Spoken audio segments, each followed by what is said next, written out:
Alain Delon, vous êtes extrêmement jeune, vous avez déjà une carrière importante derrière vous, une carrière si importante qu'on oublie même que vous ayez dû débuter. Alors, je ne me rappelle plus comment vous avez débuté, comment est-ce que vous avez fait. Ça, c'est simple comme question. Oui, mais j'ai débuté il n'y a pas très longtemps, puisqu'il y a maintenant 7 ans, 6 ans. J'ai débuté dans le cinéma tout à fait par hasard.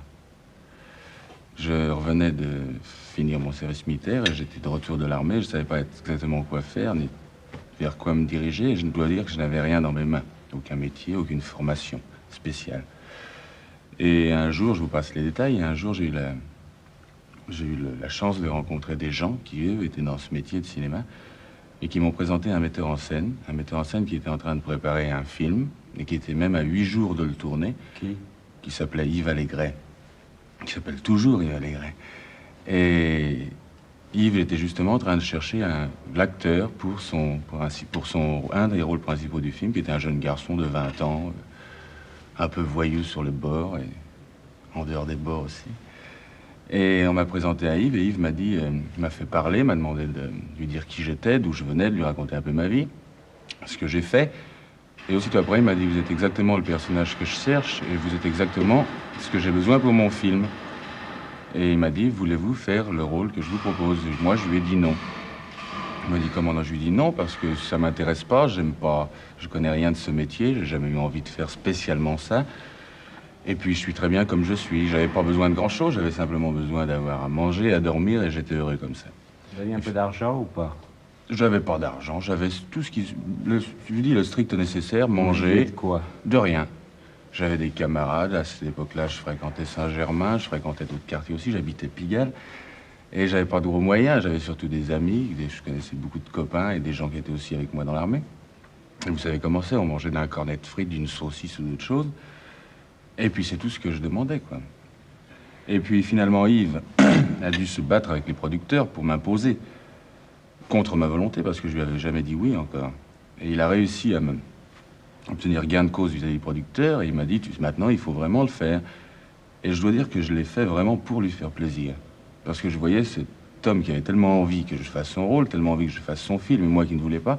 Je lui ai écouté, vraiment, ben, je le fais pour vous faire plaisir.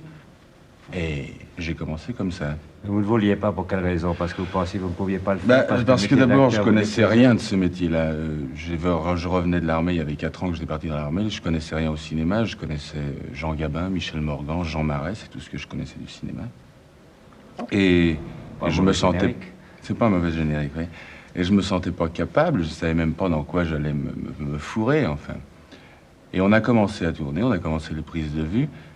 Et je dois dire que tout de suite, vraiment, c'était 15 jours après avoir commencé, je suis tombé amoureux de mon métier. Ce qui consiste à dire pour moi, amoureux de mon métier, c'est pas ridicule à dire, puisque c'est normal, c'est amoureux de la caméra, vraiment. Ce qui me frappe dans votre carrière, c'est que vous, qui au départ ne saviez rien, venez nous le dire, vous êtes conduit exactement comme quelqu'un qui savait tout. C'est-à-dire que vous avez très vite choisi des films qui étaient uniquement des films importants, des metteurs en scène qui pouvaient vous apporter quelque chose. Comment est-ce que vous expliquez que vous êtes tombé si juste et si vite? D'abord, j'ai eu beaucoup de chance. Ça, c'est une chose certaine. Et ensuite, j'ai beaucoup appris, parce qu'il faut apprendre dans la vie, il faut toujours apprendre. Et si j'ai appris, c'est grâce aux metteurs en scène avec qui j'ai travaillé. Je crois que, je ne vais pas dire ma carrière, mais le début de ma carrière, et tout ce que j'ai fait, tout ce que je suis, ce dont je suis arrivé maintenant, je le dois aux metteurs en scène avec qui j'ai travaillé. Parce que pour moi, un film, avant tout, c'est un metteur en scène. Je sais que pour certains acteurs, les acteurs regardent le sujet, regardent les partenaires, la production, j'en sais rien, tout un tas de... Ça les regarde. Moi, c'est le metteur en scène. Parce que je pense qu'on peut faire d'un très grand sujet fait par n'importe qui, on peut faire quelque chose de très mauvais. Alors qu'un très grand metteur en scène peut vous faire un très beau film avec un entrefilet ou un chien écrasé, enfin, je ne sais pas. Et ça, je l'ai appris avec les gens avec qui j'ai eu la chance de travailler. Je dis la chance parce que, évidemment, malheureusement, c'est peut-être pas à la portée de tout le monde de travailler avec des grands metteurs en scène. Mais j'ai eu la chance d'être choisi par des grands metteurs en scène au départ. Si j'ai eu la chance, c'est peut-être parce qu'ils m'ont vu un jour dans un film qui était peut-être pas très bon, ou j'étais peut-être moi-même pas très bon. Mais un metteur en scène est capable de sentir et de déceler et de voir chez quelqu'un qu'il y a quelque chose de mieux, quelque chose derrière. Et je pense que c'est pour ça que j'ai réussi à travailler avec eux.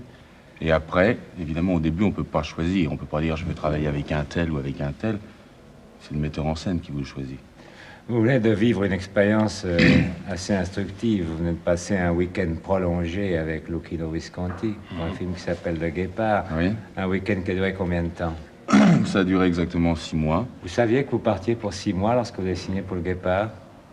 Ben, je vais vous dire, quand on signe pour Le Guépard et quand on signe avec Visconti, peu importe si on part pour 6 mois ou pour 1 an, c'est ça, on n'y pense même pas. On peut partir pour... Ça n'a aucune importance. Est-ce que vous savez d'avance, quand vous entrez dans un film, si le film va être bon ou mauvais? Est-ce que vous le sentez à l'ambiance? Est-ce que vous dites, tiens, je sens que je suis sur, pour parler vulgairement, sur un bon coup, ou pas? Ben, au départ, ça, j'y pense après. La première chose que je pense, pour revenir toujours au metteur en scène, je m'excuse, c'est que lorsqu'un metteur en scène comme Visconti me fait, je dis, l'honneur de me choisir pour un personnage, c'est que lui y a pensé avant moi et c'est que lui est sûr que je suis son personnage. Donc c'est un problème déjà dont je suis dégagé. Après, moi, j'essaie de rentrer en contact avec mon personnage, j'essaie de voir ce que je peux faire, j'essaie de voir si vraiment j'arriverai à coller avec. Et déjà au départ, je suis tranquille sur le fait que j'ai été choisi pour ça. Vous avez déjà confiance en vous parce que vous savez qu'on vous aime. J'ai déjà confiance en moi du fait qu'on me fait confiance. J'ai besoin qu'on me fasse confiance, j'ai besoin de me sentir mes responsabilités. Comment est Visconti? Parce que c'est un personnage assez fabuleux, assez légendaire, justement, on ne se rend pas bien compte. Est-ce qu'il considère un acteur comme un objet, comme un être humain, comme les deux? Ça, c'est ce qu'il dit, mais dans le fond, c'est un homme qui a beaucoup de sensibilité, beaucoup de cœur, et il a beaucoup de respect pour l'acteur. Oui. C'est un être extraordinaire, c'est quelqu'un, un personnage merveilleux, et c'est un très grand metteur en scène. Et René Clément, c'est différent?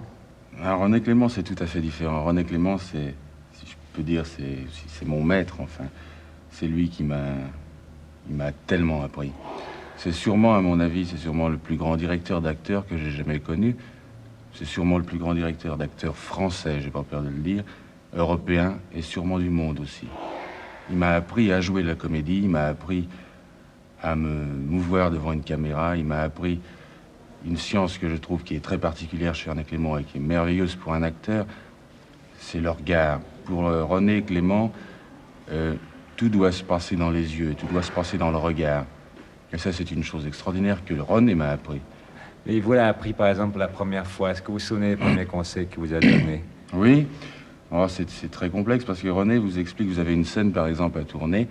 Et je ne sais pas, vous avez c'est une scène dramatique, une scène assez tendue. Vous avez un pot de fleurs, je sais pas, je fais une image, un pot de fleurs à prendre. Et alors, pour ça, René vous demandera, par exemple, un très gros plan, où vous voyez votre visage en entier ou vos yeux. Et uniquement pour le fait de prendre ce pot de fleurs sur la table et de le poser ailleurs, René va vous expliquer, va vous raconter tout ce qui s'est passé avant et tout ce qui va se passer avant sur son écran. Il vous racontera tout le film en entier. Et vous dira, tu sais qu'à ce moment, au moment précis où tu prends le pot de fleurs, tu dois te rappeler que si tu le prends, c'est parce que cette fille, à ce moment-là, t'avait dit ceci ou cela. Et tu dois penser aussi que si jamais tu ne le prenais pas ou si tu le poses de telle ou telle façon, finalement, il vous demande 25 choses. Il vous demande d'exprimer dans un regard 25 pensées différentes. C'est impossible, c'est inhumain. Mais sur 25, il en aura bien 3 ou 4. Et ça, c'est ce qui lui suffit. Vous avez dit c'est inhumain presque avec tendresse. Vous avez peut-être besoin que l'on soit inhumain avec vous. Vous pensez que c'est nécessaire pour que vous extériorisez tout ce que vous pouvez avoir en vous ou pas? Non, je ne veux pas dire qu'on a besoin d'être inhumain avec moi. Mais ce que j'aime avec moi, c'est qu'on soit très dur. Parce qu'il ne faut surtout pas me laisser aller. Et je dois dire que j'ai eu la chance avec des hommes comme René ou comme Visconti, c'est que c'est des gens qui ne vous laissent jamais aller. C'est-à-dire qu'ils ne vous laissent pas faire ce que vous voulez, et qui se servant de votre personnalité, vous dictent ce qu'il faut faire. Et ça, j'ai besoin qu'on me tienne, j'ai besoin, je sais pas, c'est comme, pas me comparer à un pur sang ou à un cheval de course, mais c'est la même chose. Quand vous êtes sur un cheval, c'est vous qui devez commander, c'est pas lui.